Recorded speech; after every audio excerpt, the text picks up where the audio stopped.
Greetings, everyone. For those of you who are joining us off the internet who are not a part of our church, I am Sandy Case.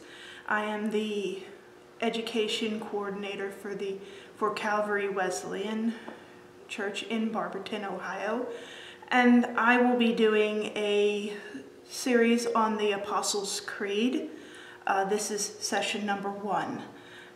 This is a general overview of what is the Apostles' Creed, and it is an excellent question because many people don't know. The Apostles' Creed is, in essence, a pledge of allegiance or a vow of or oath of loyalty. It is also a basic theological belief statement that conveys the basic teachings of the church. It doesn't encompass everything, not by a long shot, but it covers the basics of what we believe as Christians. It was written roughly around 325 to 451 AD. It was one of many similar creeds that were written during this period of time, including the more common Nicene Creed, but they basically say the same thing. This was to deal with some of the issues that had been cropping up during this time period. There were a lot of heresies that were cropping up. Some people would say that Jesus was only a man, that he was never actually physically on earth, he was only a spirit and he never died, that the resurrection was only a spiritual one, and a whole host of other things that the church had to deal with.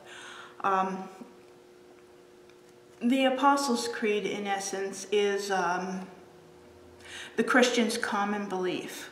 It is the essence of Christianity. It's what all truly orthodox Christians believe across denominational lines. If you went into a Catholic church, they would be reciting this. If you went to a Baptist church, they would be reciting this. If you went to a Wesleyan church, they would affirm this. This is what we believe as Christians. It is the very minimum that makes us all one. In this series, we will be breaking down the different elements and clauses in this creed, and what they mean in their context that they were written. Some of the resources I will be using this book, It's Loyalty to God, by Theodore W.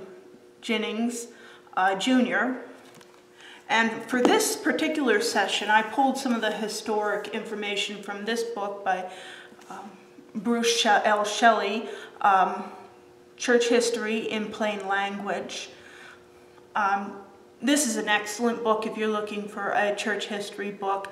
I will make sure that the full titles of the books and authors and information is put in the description box down below. I hope you enjoy this as we go through this together. Thanks. And our next session will be, our session number 2 will be on God the Father.